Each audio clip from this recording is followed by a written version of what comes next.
The call came at 2:47 a.m. on a Saturday night in October. I knew it was bad news before I even looked at the caller ID. Nobody calls at that hour with good news. Miss Chin. The voice was professional, controlled. This is Officer Martinez with the Metro Police Department. Are you the owner of a 2021 Audi A4? License plate number came 847. My stomach dropped. I'd bought that car 6 months ago after 3 years of saving every overtime dollar, every bonus, every tax refund. It was the first truly nice thing I'd ever owned, and I'd been so careful with it that I still had the plastic protector on the floor mats. Yes, that's my car. What happened? The vehicle was involved in a single-car collision at approximately 2:15 a.m. The driver hit a utility pole on Riverside Drive. He's been taken to Memorial Hospital. The driver. My heart stopped. I'd lent the car to my brother Jake for what was supposed to be a quick dinner with friends. Is he okay? He's conscious and stable. However, I need to inform you that alcohol appears to be a factor in the collision. We'll need you to come to the scene to discuss the vehicle. I threw on clothes and drove to Riverside Drive, my hands shaking on the steering wheel of my old Honda Civic, the car I'd kept as backup transportation. When I arrived, I couldn't process what I was seeing. My beautiful silver Audi was wrapped around a telephone pole like a piece of crumpled paper. The front end was completely destroyed, the roof caved in on the driver's side, and there was glass and metal debris scattered across 50 feet of asphalt. Officer Martinez walked over as I stood there staring at the wreckage. Miss Chin, I'm sorry about your vehicle. Is there any chance it can be repaired? He looked at the twisted metal that used to be my car. Ma'am, I'm honestly surprised the driver survived. This was a high-speed collision. I felt nauseous. How fast was he going? Based on the damage and skid marks, we estimate around 65 miles per hour in a 35 zone. 65 in a 35. Jake had been driving my car nearly twice the speed limit while drunk. What happens now? We're investigating the crash. Your brother will be cited for DUI, reckless driving, and several other charges. Since this is his second DUI in 3 years, he's looking at serious consequences. Second DUI. I hadn't known about the first one. What about the car? You'll need to contact your insurance company. The vehicle will be towed to the impound lot once we finish processing the scene. I spent the rest of the night at the hospital, waiting for news about Jake's condition. He had a concussion, 3 broken ribs and a fractured wrist, but the doctors said he'd recover fully. When he was finally coherent enough to talk, his first words weren't an apology. Megan, thank God you're here. This is such a nightmare. I don't remember anything after leaving the restaurant. You were drunk, Jake. You crashed my car. I wasn't drunk. I had maybe 2 beers with dinner. I stared at him. The police said your blood alcohol was 0.14. That's nearly twice the legal limit. That can't be right. Those tests are wrong all the time.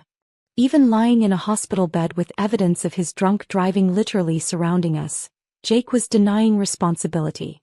My car is totaled, I said quietly. Insurance will cover it, right? It'll be fine.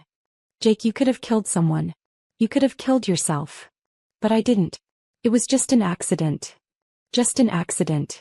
As if driving drunk at 65 miles per hour through a residential neighborhood was some unavoidable act of nature. I left the hospital without saying another word to him. Sunday afternoon, I was at my apartment trying to deal with insurance claims and police reports when my parents showed up unannounced. Megan, we need to talk about this situation with Jake, Mom said the moment I opened the door. What situation? You mean the situation where he stole my car and totaled it while driving drunk? He didn't steal your car, Dad said firmly. You gave him permission to borrow it. I gave him permission to drive to dinner and back. Not to go bar hopping and drive drunk at twice the speed limit. Mom settled onto my couch with the air of someone preparing to deliver a lecture. Jake made a mistake. A serious mistake. But he's family and family forgives family. He could have killed someone. But he didn't, Dad said. He's alive, no one else was hurt, and insurance will replace your car. Everything worked out. I couldn't believe what I was hearing. Everything worked out. My car is destroyed, Jake is facing criminal charges, and he could have killed an innocent person. Don't be so dramatic, Mom said. Accidents happen. Jake feels terrible about this. Does he? Because when I talked to him at the hospital, he denied being drunk and called it just an accident. He's in shock, Dad explained. People say things they don't mean when they're traumatized. He's in shock? What about me? I worked 3 years to save for that car. Mom reached over and patted my hand condescendingly. And you'll work to save for another one. You're young, you have a good job, you'll bounce back. Jake's the one who could go to jail. Maybe he should go to jail. The room went dead silent. Megan, Mom said, her voice sharp with disapproval, that's a terrible thing to say about your brother. It's a terrible thing he did. This is his second DUI. He's lucky he didn't kill anyone. Second DUI? Dad looked confused. You didn't know? Jake got his first DUI 2 years ago. Apparently he never told you. My parents exchanged glances. That doesn't change anything, Mom said finally. He's still your brother and he still needs our support right now. What about my support? What about the fact that I just lost $45,000 because Jake decided to drive drunk in my car? The insurance will cover it, Dad said dismissively. Insurance doesn't cover the full value. I'll be lucky to get $35,000 and I still owe $38,000 on the loan. I'm going to end up paying for a car that doesn't exist anymore. That's not Jake's fault, Mom said. That's just how insurance works. I stared at her. It's absolutely Jake's fault. If he hadn't driven drunk, my car wouldn't be wrapped around a telephone pole. Look, Dad said, using his reasonable parent voice, we understand you're upset. But Jake is going through enough right now without having to worry about family drama too. Family drama? This anger you're carrying. It's not healthy and it's not helping anyone. I'm not angry because I enjoy being angry. I'm angry because my brother destroyed my car while committing a felony. It was an accident. Driving drunk is not an accident. It's a choice. Mom stood up, clearly frustrated with my refusal to be reasonable. Megan, we came here hoping you'd be more mature about this. Jake needs to know his family supports him. Have you asked Jake if he's planning to support me? Like maybe help with the insurance shortfall or the fact that I now need to buy another car. Jake doesn't have that kind of money, Dad said. Jake had money for bar tabs. That's different. How is it different? Because. Dad struggled for a moment. Because Jake's going through a difficult time right now. He's been stressed about work and sometimes people make poor decisions when they're under pressure. So his stress justifies destroying my car? It explains it, Mom said. And as his family we need to show understanding and compassion. I looked at my parents, 2 people who had driven across town not to check on my well-being after losing my car, but to make sure I wasn't being too hard on the person who had destroyed it. Did either of you ask Jake to apologize to me? They were quiet.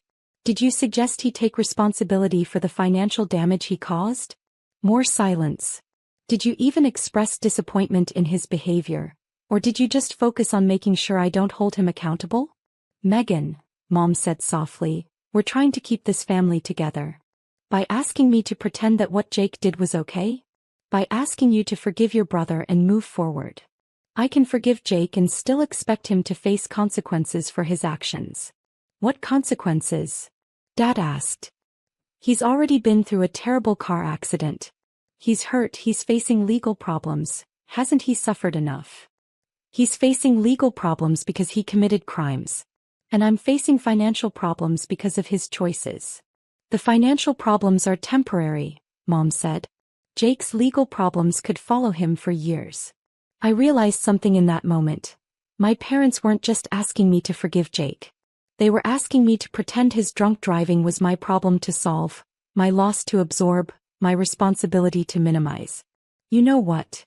I said, standing up. You're right. Jake has suffered enough. My parents looked relieved. I'll make sure he doesn't have to suffer any more consequences for his actions. That's very mature of you, Dad said approvingly. I already called the police and filed a report about the unauthorized use of my vehicle. The relief on their faces turned to confusion. What does that mean? Mom asked. It means I've documented that Jake took my car without permission to go drinking, drove it while intoxicated and destroyed it through reckless driving. But you gave him permission. I gave him permission to drive to dinner and back. I didn't give him permission to go bar hopping or drive drunk. The police report reflects the actual facts of what happened. Dad's face was getting red. Megan, that's going to make Jake's legal situation much worse. Jake's choices made his legal situation worse. I just made sure there was an accurate record of what those choices were. You filed a police report against your own brother? Mom asked like I'd committed an unthinkable betrayal. I filed a police report about my stolen and destroyed vehicle.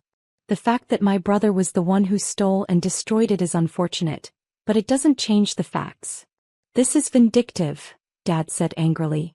You're trying to get revenge on Jake because you're angry about your car. I'm trying to make sure the person responsible for destroying my car is held accountable for destroying my car. That's not revenge, that's justice. Justice. Mom practically spat the word. This is your brother we're talking about. And I'm your daughter. But apparently my financial well-being matters less than Jake's legal comfort.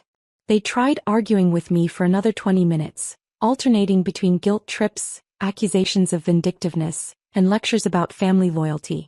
Nothing they said changed my mind. As they were leaving, Mom turned back with one final attempt at manipulation. When Jake goes to prison because of your police report, I hope you can live with that.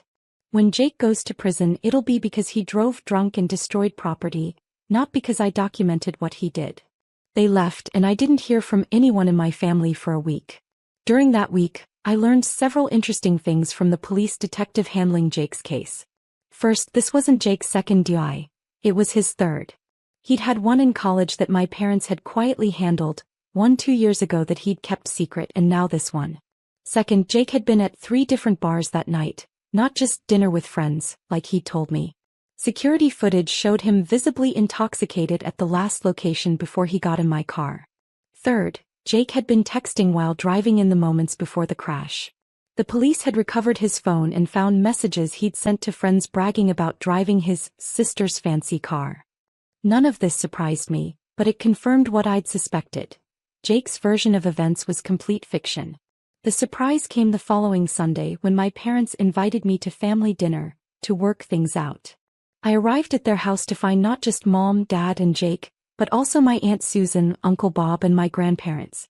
It was clearly an intervention designed to pressure me into dropping the charges against Jake. Jake was sitting at the dining room table with his arm in a cast, looking appropriately sorry for himself. He gave me a weak smile when I walked in. Megan, I'm so glad you came, Mom said, her tone artificially warm. We're all here because we love both you and Jake and we want to find a way to heal this family. I took a seat across from Jake, noting that no one had asked how I was dealing with the loss of my car or the financial stress of the insurance situation. Jake has something he wants to say to you, Dad announced. Jake looked up at me with what he probably thought was a sincere expression. Megan, I'm really sorry about your car. I know how much it meant to you. Thank you, I said.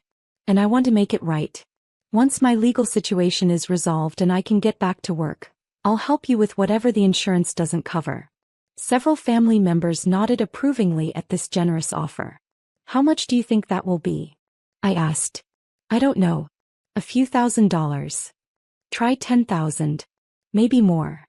Jake's face fell. Well, I'll do whatever I can. It might take a while. How long? I don't know. A few years maybe. Aunt Susan jumped in. The important thing is that Jake is taking responsibility and offering to make amends. Is he taking responsibility for driving drunk? The table went quiet. Jake made a mistake. Mom started. Jake made a choice, I corrected. 3 times. This is his third DUI. Several family members looked shocked. Apparently, Jake had been more successful at hiding his drinking problem than I'd realized. That's not what we're here to discuss, Dad said firmly. We're here to discuss moving forward as a family. Moving forward how? Grandpa spoke up for the first time. Your grandmother and I think you should drop this police report business. Jake's learned his lesson. What lesson has he learned? That drinking and driving is dangerous, Grandma said. He learned that lesson twice before. It didn't stop him from doing it again. This time was different, Jake said. This time I really understand how serious it could have been. What's different about it? I could have been killed. You could have killed someone else. In fact, if there had been another car on Riverside Drive or if someone had been walking their dog, you probably would have killed them. But that didn't happen, Mom said quickly. Because Jake got lucky. Not because he was being responsible. Uncle Bob decided to try a different approach. Megan, we all understand you're angry. But think about Jake's future. A felony conviction could ruin his career. Jake's choices could have ruined someone's life. Permanently. But they didn't, Jake said. And I promise it'll never happen again. I looked around the table at these people who were so focused on protecting Jake from consequences that they couldn't see how dangerous his behavior had become. Jake, how many times have you driven drunk that you didn't get caught? What do you mean? I mean, this is your third DUI, but I'm guessing it's not your third time driving drunk. How many times did you get away with it? I don't know what you're talking about. You don't remember driving drunk any other times? Jake's face flushed. Sometimes people have a drink or two and still drive. That's not the same thing as drunk driving. Actually, it literally is the same thing. Megan, Mom said sharply, stop attacking your brother. I'm not attacking anyone. I'm trying to understand how we got to the point where Jake thought it was okay to take my car and drive drunk in it. He didn't think it was okay, Dad said. He made an error in judgment. 3 times. This isn't helping anyone, Aunt Susan said. What's done is done. The question is, how do we move forward? We move forward by Jake facing the consequences of his actions and getting the help he needs to stop driving drunk. He doesn't need help, Mom said. He just needs family support. He needs both. And part of facing consequences is dealing with the legal system without his family interfering. The room erupted in protests. Everyone started talking at once about family loyalty, forgiveness, and the importance of supporting each other during difficult times. I waited for them to quiet down, then stood up. I can see this dinner isn't actually about healing the family, I said. It's about pressuring me to protect Jake from the consequences of his actions. That's not true, Grandpa said. Really? Did anyone here suggest that Jake needs professional help for his drinking problem? Silence. Did anyone suggest that he should voluntarily surrender his license until he proves he can be trusted not to drive drunk? More silence. Did anyone even acknowledge that he could have killed innocent people? Megan, Mom said, her voice pleading, he's your brother. And I'm your daughter. But apparently his comfort matters more than my safety or my financial security. I headed for the door, then turned back. Just so you know, the police report I filed isn't what's going to get Jake in trouble. His blood alcohol level, the excessive speed, the property damage, and his prior convictions are what's going to get him in trouble. But your report makes it worse, Dad said. My report makes it accurate. As I reached the door, Jake called out, Megan, wait. I stopped. What do you want from me? What would make you happy? I turned around to look at him, really look at him. He was 28 years old, sitting in my parents' dining room with his extended family rallying around to protect him from accountability.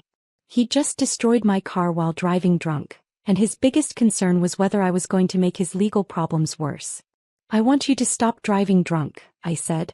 I want you to get help for your drinking problem. And I want you to take full responsibility for what you did to my car. I am taking responsibility. I said I'd pay you back. You said you'd help with whatever insurance doesn't cover, maybe in a few years if you can. That's not taking responsibility. That's offering to help with the consequences of taking responsibility. What else can I do?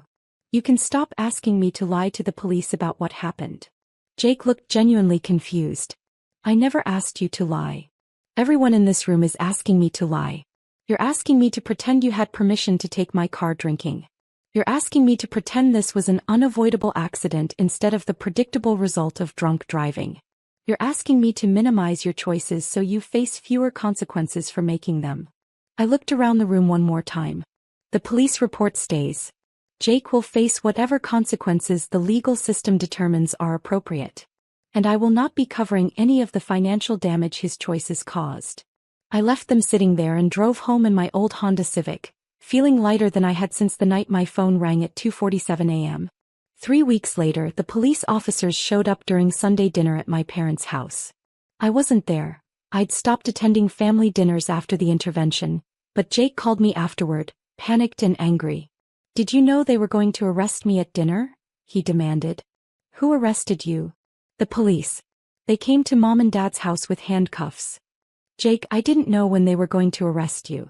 I just knew they were going to arrest you. This is your fault. If you hadn't filed that police report. If you hadn't driven drunk, there wouldn't have been a police report to file. Everyone saw me get arrested. Mom was crying, Dad was yelling at the officers, and the neighbors came out to see what was happening. I'm sorry that was embarrassing for everyone. Are you? Because it seems like you wanted this to happen. I wanted you to face appropriate consequences for driving drunk and destroying my car. How those consequences were delivered wasn't up to me. Jake was quiet for a moment. The lawyer says I'm probably going to jail because of your police report. The lawyer's wrong.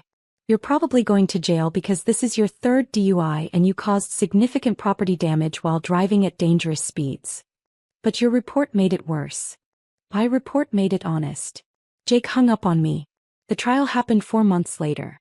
I testified about the circumstances under which Jake had borrowed my car and the extent of the damage he'd caused. I didn't embellish anything, but I also didn't minimize anything. Jake was convicted of DUI, reckless driving, and unauthorized use of a vehicle. He received 18 months in jail, 3 years of probation, and was required to complete alcohol counseling and community service. He was also ordered to pay restitution for the full value of my car. My family was furious with me. According to them, I had destroyed Jake's life by telling the truth about what he'd done. But something interesting happened during the months after Jake's sentencing. Other family members started reaching out to me privately. My cousin Lisa called to tell me that Jake had driven drunk with her kids in the car 2 years earlier, but she'd been too afraid of family backlash to say anything. Uncle Bob admitted that he'd suspected Jake had a serious drinking problem for years but hadn't wanted to create family drama by bringing it up. Even my grandmother eventually acknowledged that maybe jail would force Jake to get the help he needed. Jake served 14 months of his 18-month sentence. He was released early for good behavior and completion of the prison's alcohol treatment program. The first call I got from him after his release was different from any conversation we'd had before. "Megan, I owe you an apology," he said without preamble. "Okay. Not just for crashing your car. For everything. For lying about what happened, for letting Mom and Dad pressure you to drop the charges, for never taking responsibility for any of it. Thank you." The counselor in prison helped me understand something. She said that family members who protect addicts from consequences aren't helping them, they're enabling them. I was quiet, not sure where this was going. She said, "You were the only person in our family who actually tried to help me by letting me face the consequences of my actions. How do you feel about that now?" Honestly, I'm grateful. I'm sober for the first time in 8 years. I'm in AA, and I have a job that doesn't involve driving. None of that would have happened if you'd let Mom and Dad convince you to drop the charges. What about the restitution? I'm paying you back $50 a week. It's going to take a long time, but I'll pay every penny. And he has. Jake has been making payments consistently for 2 years now. He's also been sober for 2 years, attends AA meetings regularly, and has rebuilt his relationship with honesty and accountability. My parents have slowly come around to understanding that protecting Jake from consequences was actually hurting him. They still think I was too harsh, but they acknowledge that Jake needed professional help that family support alone couldn't provide. The insurance settlement did end up short, just like I'd predicted. I lost about $12,000 on the car, which Jake's restitution payments are slowly covering.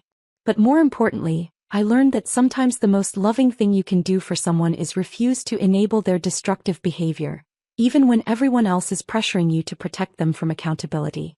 Jake could have killed someone that night. If my police report contributed to consequences that prevented him from driving drunk again, then it was worth every uncomfortable family dinner and angry phone call. Sometimes saving someone means letting them hit rock bottom instead of providing a soft landing that allows them to keep making dangerous choices. Family doesn't mean protecting each other from consequences. It means caring enough about each other to insist on accountability, even when accountability is painful. Hi, I'm Sandra. You know the saying, when you marry someone, you marry their whole family? Let me tell you about the nightmare that came with my otherwise perfect marriage. James and I had dated for 2 blissful years before tying the knot in a gorgeous spring ceremony. It was straight out of a fairy tale until my mother-in-law, Diana, decided I wasn't the princess her story needed. "Oh, sweetie, that's somehow we fold napkins in this family," Diana said during my first family dinner as a newlywed, her perfectly manicured hands snatching the fabric from mine. James has always loved them folded into swans, haven't you, darling? James gave a weak smile. Mom's really particular about these things. That should have been my first red flag. But I was so desperate to be the perfect daughter-in-law that I spent 3 hours that night watching YouTube tutorials on napkin folding. Ridiculous, right? The little comments kept piling up. James looks a bit thin. Are you cooking enough protein? We always spend summers at the lake house. Sandra, I'm sure you can take time off work, can't you, dear? Each one was delivered with a saccharine smile that never quite reached her eyes. I tried everything to win Diana's approval. I brought her favorite wines, remembered every birthday and anniversary, asked for her recipes, and embraced her family traditions. But no matter how hard I tried, I always seemed to fall short of her impossible standards. Then came Thanksgiving, the breaking point. What do you mean we're going to your mom's for Thanksgiving? I asked James, confused. I thought we were having dinner at your parents' place. Diana's been talking about it for weeks. Mom says she told you, he replied casually. She had to cut the guest list because Aunt Martha's bringing her boyfriend's whole family. She figured you'd understand since you're not really into traditional family stuff anyway. My heart sank. James, she never told me. This is the first I'm hearing about it. Come on, Sandra. Mom wouldn't lie about that. You probably just forgot. You've been so busy with work lately. That's when it hit me. Diana hadn't forgotten to invite me. She deliberately excluded me and twisted the story to make me look like the problem. Your mother is lying, James. She's been doing this since day one. His voice turned cold. Don't start this again. Mom's been nothing but welcoming to you. You're the one always looking for problems where there aren't any. I went to bed alone that night, listening to James call his mother to apologize for my attitude. As I lay there, something shifted inside me. Diana wanted to play games. Fine. But she was about to learn that this daughter-in-law wasn't going to roll over and take it anymore. After Thanksgiving, the tension escalated into psychological warfare. Diana brought in reinforcements, her best friend, Karen, who suddenly appeared at every family gathering. I catch them whispering, their conversation halting the second I entered the room. I just don't know what to do anymore. I overheard Diana lamenting to Karen at a barbecue. She's so controlling. Poor James can barely spend time with his family without her making a scene. Have you noticed how she always has to be the center of attention? Karen chimed in just loud enough for others to hear. And that dress she wore to church last month? Completely inappropriate. For the record, I hadn't even been to church last month. I was stuck at home with the flu, but none of that mattered in Diana's carefully crafted narrative. The rumors spread like wildfire. Family members who used to greet me warmly now gave me strange, suspicious looks. Weekend brunches turned into minefields of passive-aggressive comments and subtle exclusions. Then, something unexpected happened. Sarah, James's sister, cornered me in the kitchen during a family dinner. I see what she's doing to you, she said, her voice low but resolute. Mom pulled the same stuff with my college boyfriends, the ones she didn't approve of. You believe me? I asked, almost afraid to hope. Hard not to, when you're watching history repeat itself, she said with a grim smile. Michael and I only survived because he stood up to her early on. For the first time in months, I felt like I could breathe. Finally, someone else saw the truth. But Diana wasn't done.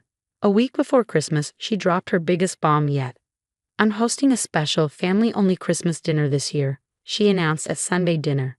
Just parents and children. A return to tradition. Mom, Sandra is family, James said, surprising everyone, including me. Oh honey, of course she is, Diana replied, her tone syrupy. But I meant blood family. You understand, don't you, Sandra? Before I could respond, Sarah cut in. Actually, Mom, Michael and I won't be able to make it either then, since he's not blood family. The room went dead silent. Diana's perfect mask slipped for just a moment, revealing the anger underneath. Sarah, that's different. Michael and I have a special relationship. Really? Because I remember you trying to exclude him our first 2 Christmases together. James's gaze flickered between his sister and mother, confusion etched on his face. You did the same thing with Aunt Linda's husband, he said slowly, before Uncle Rick put his foot down. That was completely different. Diana's voice rose slightly. I don't understand why everyone's attacking me when all I'm doing is trying to preserve our family traditions. But the damage was done. For the first time, James didn't immediately jump to his mother's defense when I later brought up my concerns. I always thought Sarah was exaggerating about how Mom treated Michael at first, he said quietly. Maybe I've been missing some things. It wasn't a full awakening, but it was a crack in Diana's perfect facade, and I intended to make that crack grow. Looking back, that was the night everything truly began to change. Diana had overplayed her hand, though she didn't realize it yet. Sarah and I became cover operators in our own family drama. She forwarded me screenshots of family group chats I'd mysteriously been left out of, while I kept a meticulous log of every interaction, every forgotten invitation, every backhanded comment. One afternoon, Michael showed us his phone. He'd accidentally been included in a group text meant for Karen. Diana's literally orchestrating who sits where at family dinners to isolate you, he said, scrolling through the messages. She's got diagrams and everything. I can't believe she's put this much effort into making my life miserable, I muttered. Oh, it gets better, Sarah said with a smirk. Remember Linda's husband, Tom? He reached out after Christmas. Apparently, Diana pulled the same stunts with him until Rick threatened to cut her off from the grandkids. The evidence kept piling up. Robert, Diana's usually silent husband, overheard her plotting with Karen in their home office. We need to push harder, Diana said. James is still too attached. If we can just get him to see how she's changing him. Maybe another family emergency when she's planned something important, Karen suggested. Robert, finally fed up, recorded the entire conversation. The dam broke as people began comparing notes. Years of Diana's manipulation came to light. Cousin Donna's husband had been excluded from family photos. Uncle Steve's wife had never been invited to girls' shopping trips. The pattern went back decades. But Diana wasn't going down without a fight. Sarah's baby shower became ground zero. I was hanging decorations when Diana burst in with Karen at her heels. I know what you're doing, she hissed at me, turning my own family against me, poisoning my son's mind. Mom, stop it, Sarah tried to intervene. And you? Diana rounded on her daughter, siding with her over your own mother. After everything I've done for this family, everything you've done. Robert's voice came from the doorway. He'd arrived early with Michael. You mean like deliberately excluding our children's spouses, manipulating our son, making our daughter-in-law feel unwelcome in her own family? You don't understand. Diana's voice grew shrill. I'm protecting our family. She's trying to take my son away. No, Mom. James stepped out from behind his father. He'd heard everything. You're the one pushing me away. And I've got proof. The color drained from Diana's face as James held up his phone, showing the group chat screenshots Michael had uncovered. I wanted to believe you, James said quietly, his voice trembling. But Sarah was right, James said, his voice steady but filled with emotion. You did this to her and Michael. You've done it to everyone who married into our family. And worst of all, I let you do it to my wife. Diana's eyes darted around the room, seeking an ally, but all she saw were unsympathetic faces. Even Karen, her most loyal accomplice, took a step back, unwilling to be caught in the fallout. This isn't over, Diana snapped, grabbing her purse. This is my family, mine. She stormed out, leaving the baby shower in chaos. As the door slammed behind her, I caught Robert's eye. He gave me a subtle nod of reassurance. The final confrontation was coming, and this time we were ready. The annual family reunion became the stage for our ultimate act. Diana, oblivious to what was about to unfold, arrived with her usual air of control, her carefully crafted facade intact. She had no idea her world was about to collapse. Robert had insisted on hosting at their house this year, despite Diana's protests. When everyone was seated for lunch, he stood up, commanding the room's attention. Before we start, he began, his voice firm, we need to address something as a family. Diana's eyes darted nervously between Robert and Karen, who was suddenly very interested in her phone. For years, I've watched you manipulate and hurt people in this family, Robert continued, his tone steady but heavy with emotion. I stayed quiet, hoping you'd change, but after what happened at Sarah's baby shower. Robert, this isn't the time, Diana interjected, her voice tight with panic. Actually, Mom, James said, stepping forward, it's exactly the time. He pulled out a tablet and began scrolling. Let's start with the group text where you plan to exclude my wife from family events. Then we'll move on to the recordings of you and Karen plotting to break up my marriage. Karen shot to her feet. I never meet. Sit down, Sarah cut in, her voice icy. We have your messages too. All of them. The evidence unfolded like a tidal wave. Screenshots, recordings, testimonies from family members spanning decades. Diana's face grew paler with each revelation. You've been coordinating with Karen to spread lies about every person who married into this family, Michael said, holding up a series of message threads. But you got sloppy. You accidentally included me in some of your group texts. Diana's calm cracked, and she exploded. I did it for the family, she yelled. These outsiders come in, trying to change our traditions, taking my children away. No, Mom, James interrupted sharply. You did it for control, and you're not going to have that anymore. Diana's face crumpled as she looked around the room, finding no support. She ran from the room in tears, but there was no sympathy in the faces she left behind. Too many people had been hurt for too long. Sometimes the best revenge isn't about getting even. It's about building something better from the ashes of what was destroyed. And that's exactly what we did. Diana's grip on the family was broken, and in its place, we created a new kind of bond. One built on honesty, mutual respect, and love. What would you do if your mother-in-law had spent years secretly sabotaging your marriage while pretending to be the perfect family matriarch? Would you expose her to the entire family like Sandra did, or would you handle it differently? Share your thoughts in the comments below. Have you ever experienced a situation where an in-law tried to manipulate family members against you? How did you handle it? If you enjoyed Sandra's journey from silently suffering to finally standing up for herself, don't forget to hit that like button and subscribe. Hi, I'm Lena. Today, I want to share my story. A story about family, power, and finding my voice. A woman's place is not in business meetings, my father-in-law, Frank, declared at yet another tense family dinner. Ben needs a wife who focuses on family, not spreadsheets. I felt my husband tense beside me but say nothing. 6 months into our marriage, and I was already learning that Frank's word was law in this family. Actually, I said with a polite smile, the project I'm managing just landed $1 million client. Frank's face hardened. Numbers are a man's domain, right, Ben? Ben stared at his plate, avoiding my eyes. Dad has years of experience, Lena. I met Ben at a finance conference 2 years ago. He had been so different then, confident, full of ideas. But that was before Frank began inserting himself into every aspect of our lives. My best friend Amy warned me about this. I thought bitterly. His father runs that family like a dictatorship, she'd said.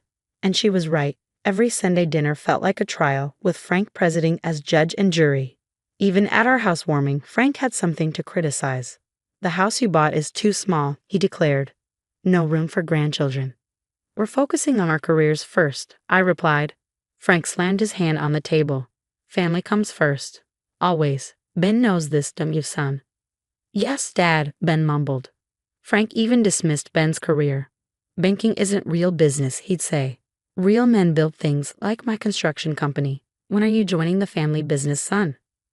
Ben's mother, Susan, stayed silent, refilling wine glasses with trembling hands. His sister, Jenny, only spoke when Frank addressed her directly. They're all scared of him, Emmy observed after meeting them. Have you noticed how they freeze when he raises his voice? Lately, Frank's suggestions had turned into something darker. A tight grip on my shoulder if I disagreed with him. Standing too close, towering over me when making his points. Intimidation cloaked as conversation.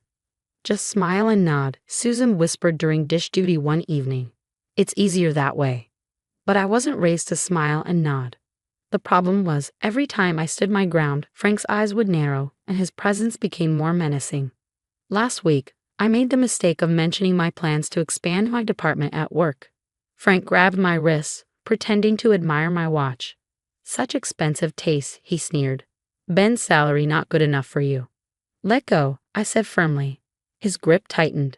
Disrespectful. This generation of women thinks they know better than their elders. Ben saw it all, and, as always, said nothing. Sunday dinners became weekly nightmares. Frank's grip over the family tightened as he sensed my resistance.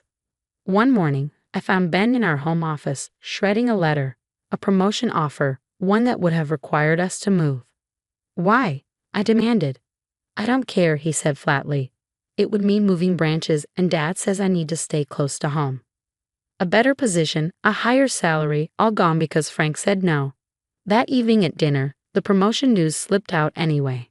Frank's fork clattered against his plate. Abandoning family for money? He snapped. First Lena poisons you with her career ambitions, and now this. It's just an offer, Dad, Ben murmured, his voice shaking. I haven't decided, Frank declared, standing abruptly. Susan flinched at his movement. When I started this family business, my father told me. Maybe Ben wants his own path, I interrupted, my voice calm but firm. The room fell silent. Jenny froze mid-breath, her fork hovering. Susan gripped her napkin tightly. Frank stepped behind my chair, his hands heavy on my shoulders. You've forgotten your place again, he hissed. My place is supporting my husband's dreams, I said, refusing to waver. His fingers dug into my shoulders painfully. Your place is wherever I say it is. I built this family. I decide what's best. Dad. Ben's voice was hesitant, barely audible. Maybe ease up a bit. Frank shoved my chair forward. She's made you weak. All her independent woman nonsense. That night, Ben slept in the guest room. Just give him time to calm down, I told myself. But Frank wasn't calming down. Every week brought new tests of control. He accidentally spilled coffee on my laptop before a client meeting. He showed up unannounced at my office, claiming to check on Ben's wife. He started suggesting, in veiled tones at dinner, that I might be cheating because of my late nights. No smoke without fire, he'd say, looking straight at Ben. I watched my husband shrink smaller each week, retreating into his father's shadow. Then one day, I found construction documents in our mailbox. Plans for a nursery Frank had drafted without asking us. I already paid the crew, Frank announced smugly at Sunday dinner. They start Monday. No, I said, my voice steady. We're not ready for children. His face twisted into something ugly. You don't get a vote. This is family business. I was done being quiet. Everyone, I have an announcement, Frank began at the next Sunday dinner, puffing his chest with pride. The family business just landed the new mall contract. The usual chorus of praise began. Susan clapped softly, Jenny nodded eagerly, and Ben beamed at his father. But something felt off. Wasn't that project awarded to Mitchell Construction? I asked, my voice cutting through the room. The temperature seemed to drop 20 degrees. What did you say? Frank's voice was deadly quiet. I saw the paperwork last week. Mitchell Construction won the bid. Are you calling me a liar? He stepped toward me, his face darkening. I'm saying you're wrong. I replied evenly. The mall project went to Mitchell. Your bid was rejected. How dare you? Frank slammed both hands on the table, making the plates rattle. Some paper-pushing woman thinks she knows more than me. The numbers don't lie, Frank. Your bid was too high. Your company's financials weren't strong enough. Shut your mouth, he roared, his face turned purple with rage. Maybe if you spent less time controlling everyone and more time managing your business properly. The slap echoed through the dining room. My cheek burned. Susan gasped. Jenny began to cry.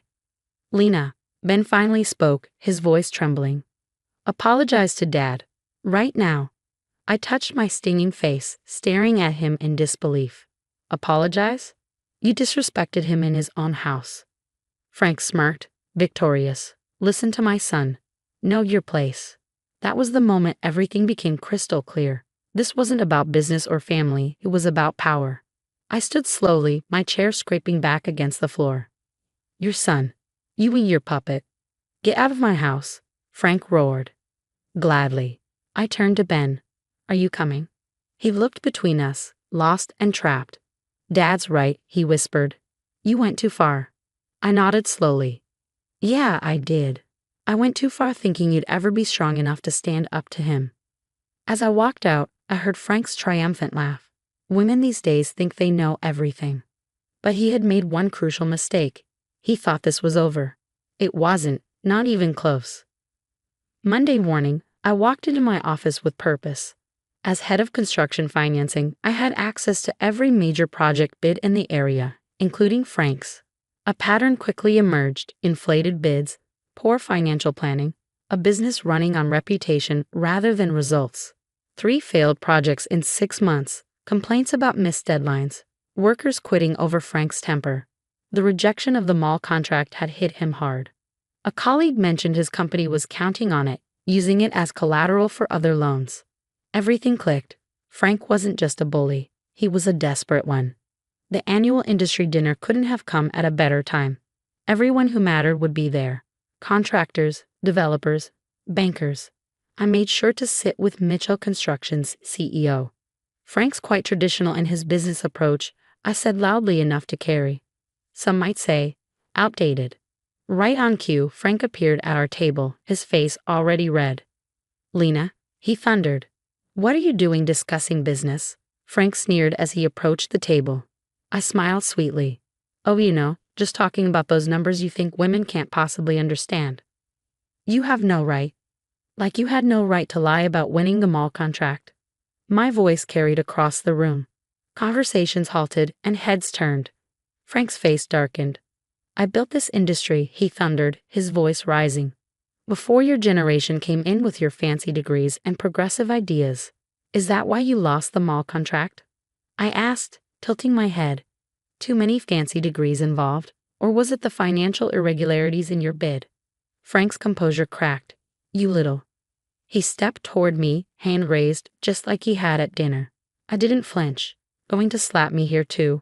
I asked, my voice loud and steady. "In front of all your business associates, just like you did at Sunday dinner." He froze. The room was silent, the weight of my words hanging in the air. Mitchell Construction's CEO stood, his expression sharp. "What's that about slapping?" Frank's mask slipped completely. "She's lying. Women always lie. Just like when they said my bid numbers didn't add up." The room stirred. More people stood, more questions followed. Each answer made Frank angrier, his true nature unraveling for all to see. "This is family business," he roared, desperate to regain control. "Family?" I repeated calmly. "Like how you control Ben's career, or how Susan's too afraid to speak, or how you forced Jenny to quit college." Frank sputtered, but it was too late. His own words had condemned him. Every misogynistic rant, every threat, every failed project spilled out in front of the entire industry. By the end of the week, 3 developers canceled contracts with Frank's company. 4 more followed shortly after. No one wanted to work with a man who couldn't control his temper or his business. 3 weeks later, Ben called. His voice was heavy with regret. "Dad's drinking. Mom moved in with her sister. The business is failing." "And us?" I asked, though I already knew the answer. There was silence on the line. Then, "I'm sorry. I should have protected you that night, but I didn't. I chose him, like I always did. Some choices you can't take back, Ben." "I know," he said, his voice breaking. "I've started therapy. Turns out a lot of us needed help dealing with Dad. But I understand if it's too late for us." It was. I had already contacted a divorce lawyer. The papers arrived a week later. Frank made one last attempt at control, storming into my office unannounced. "Fix this," he demanded. "Fix what?" I asked calmly. "Your reputation, your business, your broken family." I leaned back in my chair. "No, Frank, you destroy everything." His face twisted with anger. "You." "No, Frank, you did that yourself, one slap at a time." The fallout was inevitable. Frank's company went under within months. He lives alone now, in a small apartment, still ranting about how women ruin the business world. Susan filed for divorce. Jenny went back to college, finally chasing her dreams. Ben moved across the country, determined to start fresh, far from his father's shadow. The divorce was finalized quietly. Ben sent one last email. "You were right all along. I was never strong enough to stand up to him. I hope someday I can be as brave as you. As for me, I just got promoted to senior executive. My new office overlooks the mall project, the one that started it all. Mitchell Construction is doing a fantastic job with it. Sometimes the best revenge isn't about destroying someone. It's about standing back and letting them destroy themselves." Frank did that perfectly. All I had to do was ensure everyone was watching when he did. My place was exactly where I belonged all along, standing up for myself, even if it meant standing alone.